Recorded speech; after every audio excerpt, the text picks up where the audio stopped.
পৃথিবীর ইতিহাসের 7টি আশ্চর্য স্থাপত্য শিল্পের মধ্যে একটি হলো ব্যাবিলনের ঝুলন্ত বাগান। প্রজন্মের পর প্রজন্ম ধরে এটি প্রাচীন প্রকৌশলের এক বিস্ময়কর সৃষ্টি হিসেবে বিবেচিত হয়ে আসছে।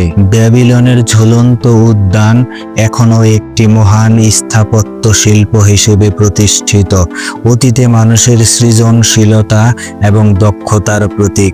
ব্যাবিলনের রাজা নেবুচাদনেজার তার সাম্রাজ্ঞীকে খুশি করার জন্য এটি নির্মাণ করেছিলেন। ব্যাবিলনের ঝুলন্ত বাগান আধুনিক বিশ্বের ইরাকের ইউফ্রেটিস নদীর তীরে নির্মিত হয়েছিল। যদিও এর নাম ছিল ঝুলন্ত বাগান, আদৌ এটি কোনো ঝুলন্ত বাগান ছিল না, কিংবা কোনো কিছুর সাথে ঝুলানো হয়নি। একটি 80 ফুট উচ্চতা সম্পন্ন ভিত্তির উপর প্রতিষ্ঠিত হয়েছিল ব্যাবিলনের ঝুলন্ত বাগান। বাগানটির আয়তন ছিল প্রায় 75 কিলোমিটার।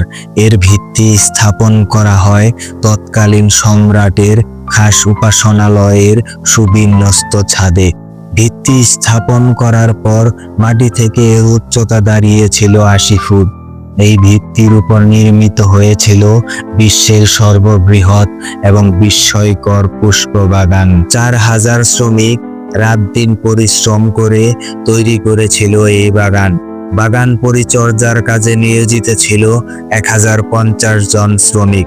5 থেকে 6000 প্রকার ফুলের গাছ রোপণ করা হয়েছিল এই বাগানে। 80 ফুট উঁচুতে অবস্থিত বাগানের সুউচ্চ ধাপগুলোতে নদী থেকে পানি ওঠানো হতো মোটা পেঁচানো নলের সাহায্যে।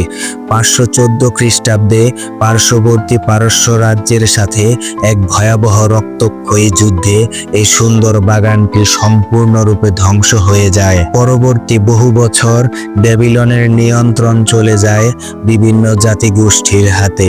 তারপর আবার 625 খ্রিস্টাব্দে নানাপুলাসারের নেতৃত্বে ব্যাবিলন আবার জেগে ওঠে। তার মৃত্যুর পর তার ছেলে নেবুচাদনেজার ক্ষমতায় আসেন। তিনি ব্যাবিলনকে আরো সমৃদ্ধ এবং জাঁকজমকপূর্ণ করে গড়ে তোলেন। তিনি ছিলেন স্থাপত্য শিল্পের প্রতি বিশেষ অনুরাগী।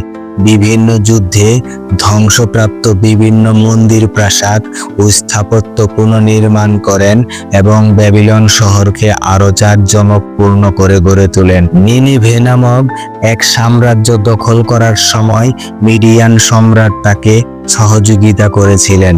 মিডিয়ান রাজকন্যার সৌন্দর্যে আকৃষ্ট হয়ে নেবুচাদনেজার তাকে বিয়ে করেন।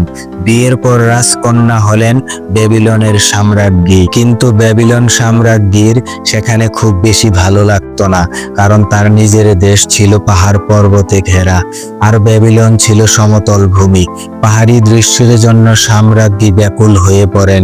সম্রাট সাম্রাজ্ঞীর মনের কথা বুঝতে পেরে তাকে খুশি করতে প্রাসাদের উপর বিশাল পাহাড় তৈরি করেন। পাহাড়ের উপর তৈরি হলো মনোরম বাগান।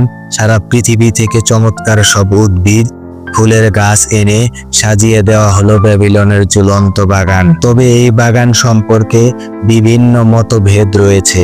এখন পর্যন্ত বাগানটি সম্পর্কে তথ্যগুলো অনেকটাই ঘোলাটে। নির্ভরযোগ্য কোনো তথ্যসূত্র পাওয়া যায়নি এখন পর্যন্ত।